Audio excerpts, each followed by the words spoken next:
Olá, você que nos acompanha aqui pelo Notícias Agrícolas. Eu sou Letícia Guimarães e a gente começa agora mais um boletim sobre o mercado do boi gordo.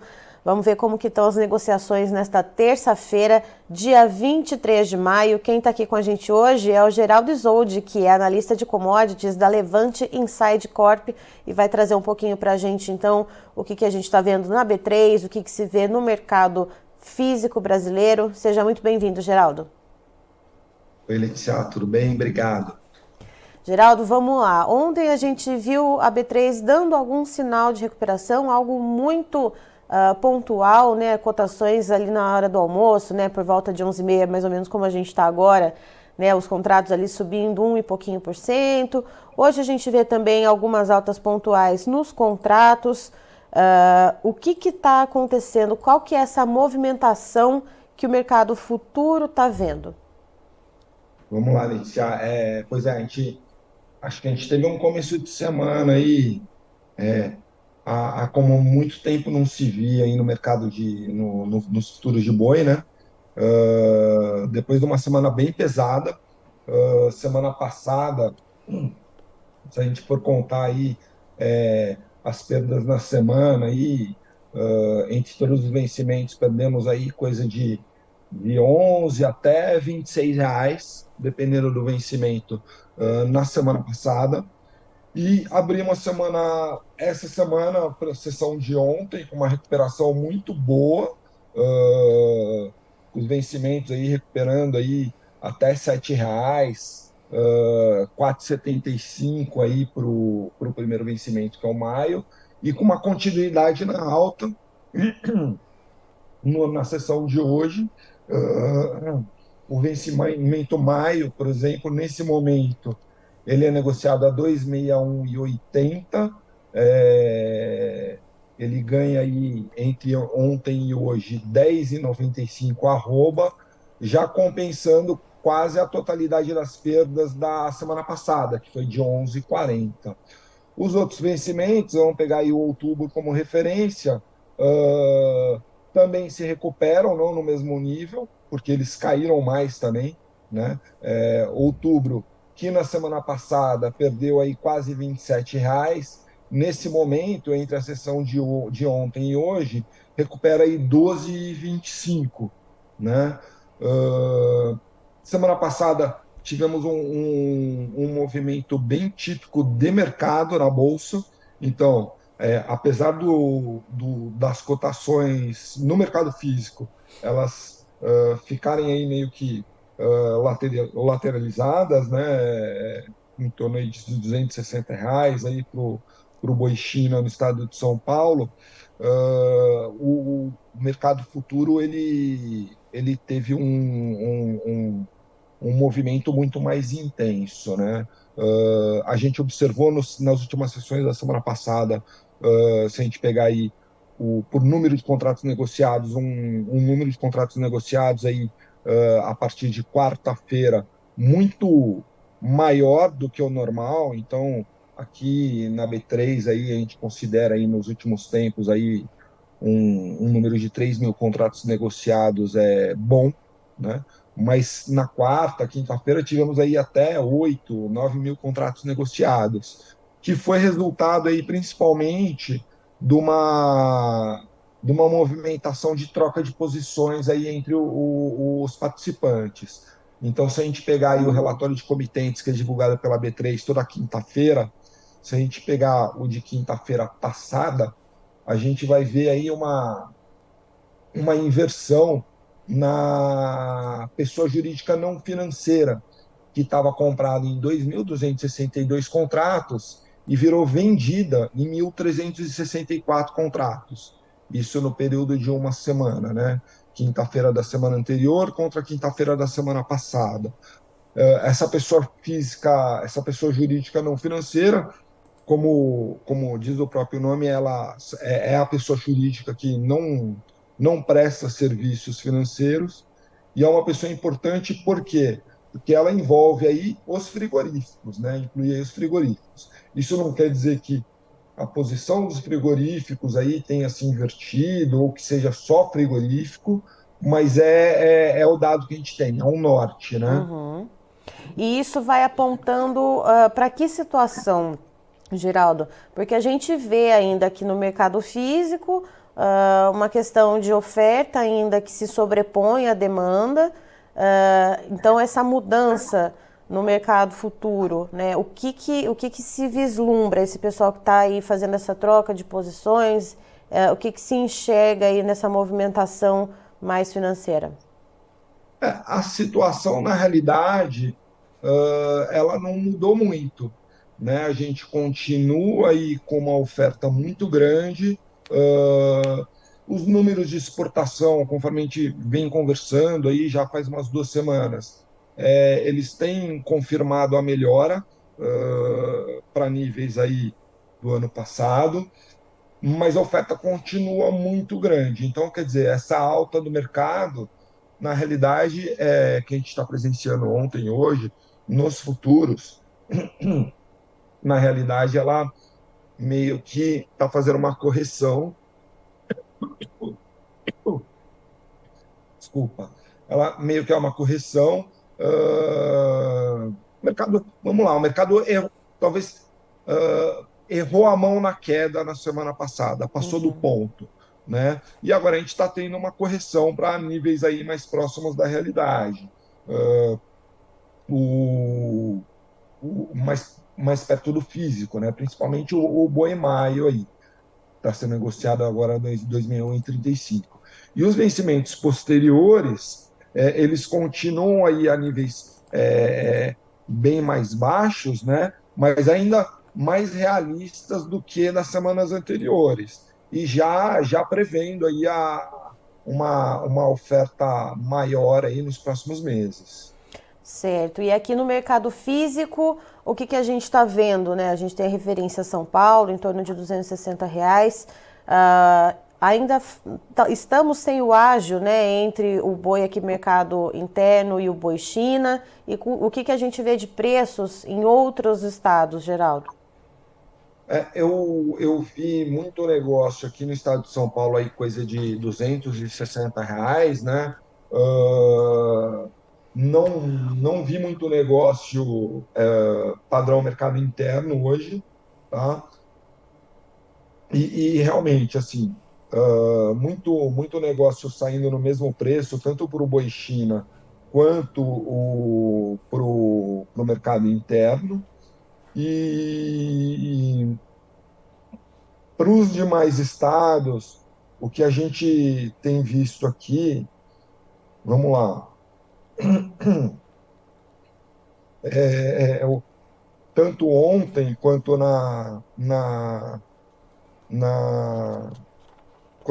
tanto ontem quanto hoje, né? Poucos negócios, mas enfim, negócios no Pará para o padrão China em torno de R$ 215, saindo bastante coisa, né? Dentro aí do padrão dos últimos dias. E vaca gorda, R$ 230 no Mato Grosso do Sul. Boi gordo China no Mato Grosso, saindo aí a 245 reais. Mas poucos negócios, tá? No geral dos estados. Certo, Geraldo. E quando a gente olha, né, aqui para o mercado físico, a gente vê há alguns dias, né, essa lateralização, essa falta de mudança, às vezes uma tentativa de pressão por parte dos frigoríficos, né, em tentar baixar esses preços, como alguns outros analistas, né, trouxeram essas informações aqui para nós, o Notícias Agrícolas, fica nessa queda de braço. O que que a gente deve esperar para as próximas semanas, para a virada para junho? O que que a gente deve ver de preços? Como eu disse, esse otimismo no futuro que a gente está presenciando ontem e hoje não significa aí uma mudança de tendência, né? Eu acho que a tendência do mercado aqui ainda é baixista. Uh, os preços assim eles não devem se recuperar para valores que a gente viu no passado. O que a gente pode ver, de repente, é uma estabilização nesses níveis aí em torno de 255, R$ 260 para o curto prazo.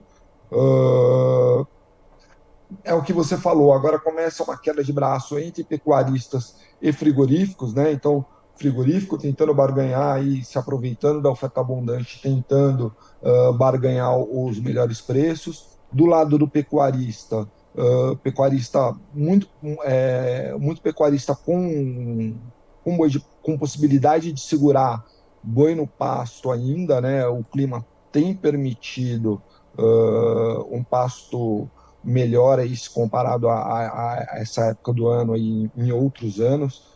Não temos uma expectativa aí de frio muito intenso que possa vir a prejudicar demais os pastos. Então, assim, tem esse fator aí atípico para essa época. Então, alguns pecuaristas vão conseguir segurar um pouco mais o gado no pasto, mas assim, o gado ele existe, né? Uma hora ele vai ter que virar Uhum. mercado. Então é meio que adiar o problema. Essa que é a verdade. Certo, é Então carregar essa oferta até em algum momento que não seja mais, que não dê mais para sustentar esse gado ali no pasto, que as exato. passagens mais. Eu acho que a gente tem alguns fatores aí, né? Acho que a demanda de exportação deve seguir melhorando, mas enfim, no mesmo nível aí dos últimos anos, né? Nada além do usual, o que é bom, porque a gente veio de alguns meses aí depois do problema da vaca louca aí bem ruins, né? Então eu acho que essa melhora aí ela é essencial para, pelo menos para a manutenção dos preços. E a gente fica numa expectativa de melhora do consumo no mercado interno, que não está vindo, né? E nem sei se deve vir uma melhora aí muito significativa nos próximos meses. Uma coisa que a gente vê aí, e aí não é o cenário que a gente gostaria, mas como analista a gente tem que olhar para isso, né? É a proximidade da gripe aviária. Uhum. Então a gente teve esses casos aí confirmados aí no Espírito Santo na semana passada, no Rio de Janeiro ontem, mais alguns casos no Espírito Santo. Tivemos ali o- a portaria lá do mapa que decretando um estado de emergência, né? E então assim, uma eventual chegada da gripe aviária nas aves comerciais e um embargo dos clientes internacionais referentes à carne brasileira, né, a carne de aves brasileira, poderia, assim, de repente, aumentar um pouco, mexer aí na demanda pela carne bovina.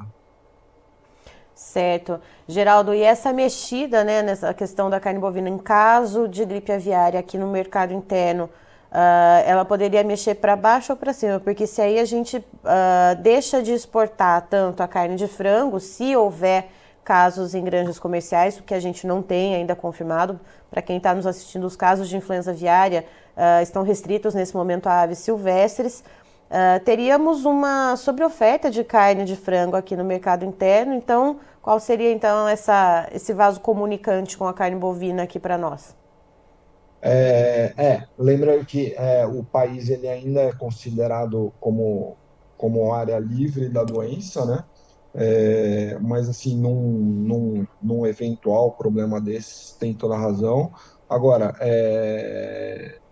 isso vai depender também das medidas que forem tomadas em relação ao consumo dessa carne por parte do Ministério da Agricultura, por parte das autoridades, né? Uhum.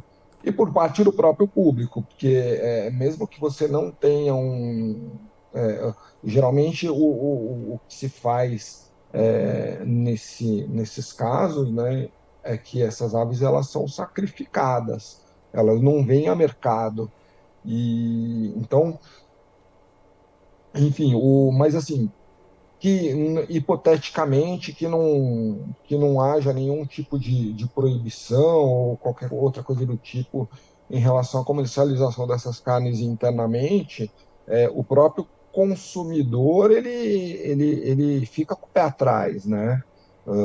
Ele vai, muitos consumidores ficam com medo de consumir a carne, a carne de aves e vão optar pela carne bovina. Isso acontece. A gente teve esse caso de carne bovina, de vaca louca em fevereiro. Foi um caso atípico, né? Uh, Teoricamente não afetaria o consumo interno. Eu cansei de ver gente aí, até por medo, por desinformação, enfim, que deixou de comer carne bovina porque estava com medo da vaca louca, né? Então eu acho que tem esse fator aí meio informal aí, mas que pesa bastante. Certo, até tem um internauta aqui que estava fazendo uma pergunta para a gente, Marcelo Rocha, bom dia.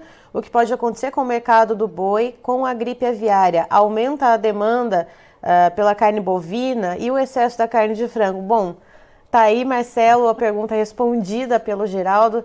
Geraldo, muito obrigada pela sua participação aqui com a gente. Seguimos acompanhando, então, o desempenho desse mercado da carne bovina aqui no Brasil, né, o que um mercado vai influenciando no outro, e você é sempre muito bem-vindo aqui com a gente. Obrigado, Letícia. Boa semana para vocês aí. Tá, então estivemos com o Geraldo Isoldi, que é analista de commodities da Levante Inside Corp, nos trazendo as informações a respeito do mercado do boi gordo. E o que o Geraldo explica para a gente? Na semana passada houve uma queda muito forte no mercado futuro do boi gordo, na B3.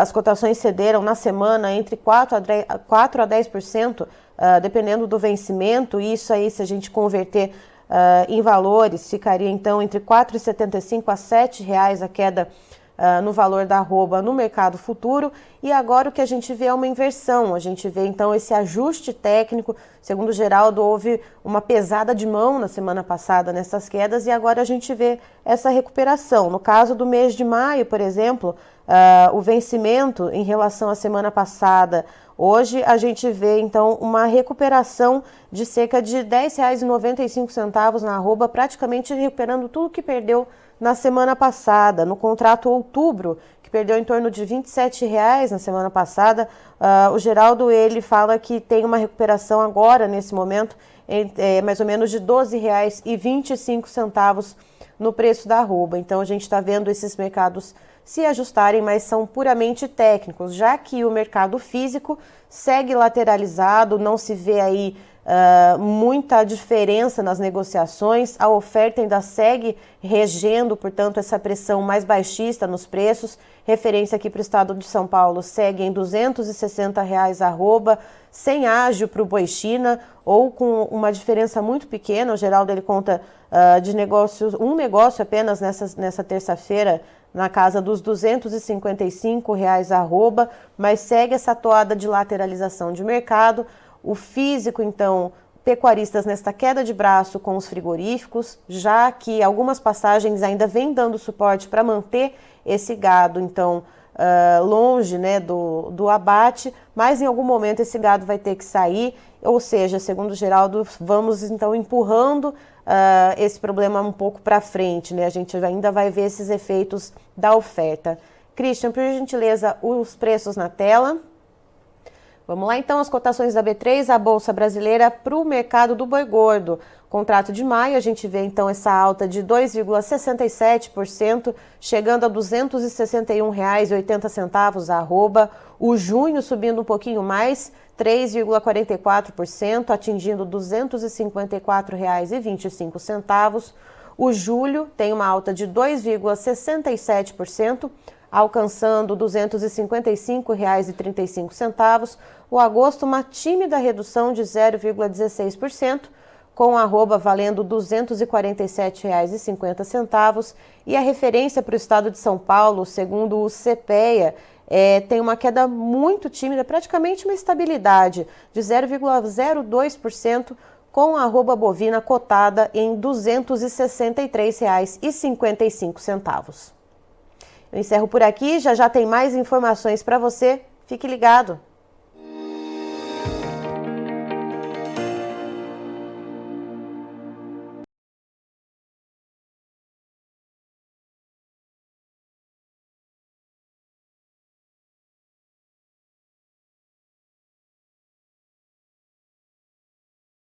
Participe das nossas mídias sociais, no Facebook, Notícias Agrícolas, no Instagram, @Notícias Agrícolas e em nosso Twitter, @Noteagri. E para assistir todos os vídeos, se inscreva no YouTube, na Twitch, no Notícias Agrícolas Oficial.